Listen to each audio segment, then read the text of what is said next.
સુરતમાં વર્ષોથી બિનવારસી લાશોનું કોઈપણ નાત જાત કે ધર્મ જાણ્યા વગર અંતિમ સંસ્કાર કરતા એકતા ટ્રસ્ટ દ્વારા 1100 જેટલી બિનવારસી લાશોની અસ્થિનું હરિદ્વારમાં ગંગા નદીમાં વિસર્જન કરી રાજસ્થાનના પુષ્કરમાં ભગવાન ભોળાનાથના મંદિરમાં મુક્તિ અર્થે પૂજા કરાશે।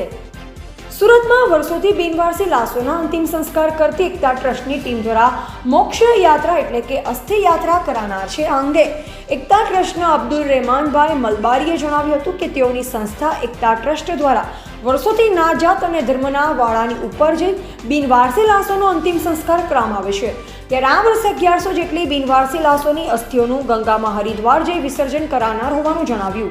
એકતા ટ્રસ્ટના અબ્દુલભાઈ મલબારીએ જણાવ્યું હતું કે એકતા ટ્રસ્ટ દ્વારા 28મી ઓગસ્ટ બુધવારના जो सूरत ट्रेन मार्फते पहला हरिद्वार जवासे, ज्यां पवित्र गंगा नदी में अस्थिओ पधरावासे अने त्यारबाद राजस्थानना पुष्कर खाते भगवान भोळानाथना मंदिरे जई बिनवारसी लाशोनी मुक्ति अर्थे पूजा विधि कराशे।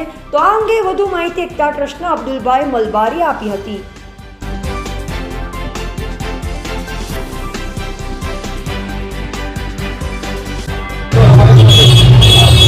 सूरत में एकता ट्रस्ट छेल्ला 35 वर्षथी बिनवारसी मृतदेहों निकाल करवानुं काम करे छे।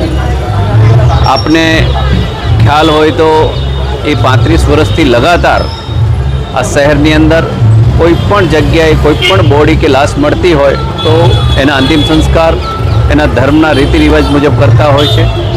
आज रोज 1100 मृत्युओनी अस्थिओ विसर्जित करवा माटे तेओ हरिद्वार अने पुष्कर जई रह्या छे अने धार्मिक विधि मुजब ए एमनो त्यां कने आ प्रसंग पूरो पाडशे। आपने ख्याल है कि एकता ट्रस्ट कोरोना काळ होय, भूकंप होय कच्छनो, बद्री केदारनी ट्रस्टी होय कि जम्मू काश्मीरनी वात होय, ए तमाम जग्याओं पर जई अने जे पण दुर्घटना घटी होय एवी जग्याओं पर जे पण बॉडी होय एनो निकाल करता होय छे। एटले खूब उम्दा काम एकता ट्रस्टनी तमाम टीम करी रही है।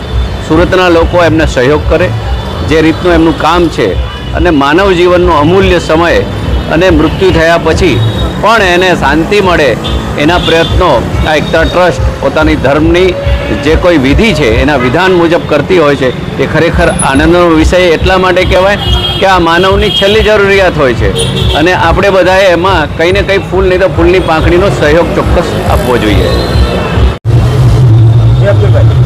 जी हूँ सूरत शहर एकता ट्रस्ट वती अब्दुल रहमान मलबारी आपना चेनलना माध्यम द्वारा सूरतवासी ने जणावुं छुं कि अमारी संस्था पाछला 35 वर्षथी बिनवारसी मानवीओनुं मृत्यु तथा एने पोस्टमोर्टम रूम सुधी पहोंचाडું त्यारबाद एना वाली वारस न मळी आवे तो एना कायदाकीय कार्यवाही बाद एनी अंतिम विधि करवानुं कार्य करीए छीए।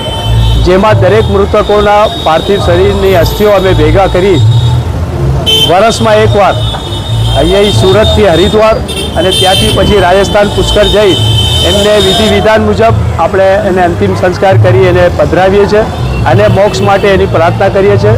जेना अनुसंधानमां आजे अमे 35મી વાર અહીંથી જઈ રહ્યા છે। 1100 જેવી અસ્થિઓને લઈને સુરતથી હરિદ્વાર અને ત્યાં અસ્થિઓનું વિસર્જન કરી ત્યારબાદ ત્યાંથી અમે લોકો પુષ્કર રાજસ્થાન જશું અને અમારા 5 જણાની ટીમ આમાં સહયોગ આપી રહી છે। શહેરના દાતાઓ અમને દર વર્ષે સહयोग કરે છે। ધર્મેશભાઈ ગામી અમને હંમેશા હિંમત આપવા માટે અહીં આવે છે ને હું સુરતવાસીઓને આ માટે ખૂબ ખૂબ અભિનંદન પાઠવું છું કે એમના સહયોગથી અમે આ કાર્ય કરી શકીએ છીએ।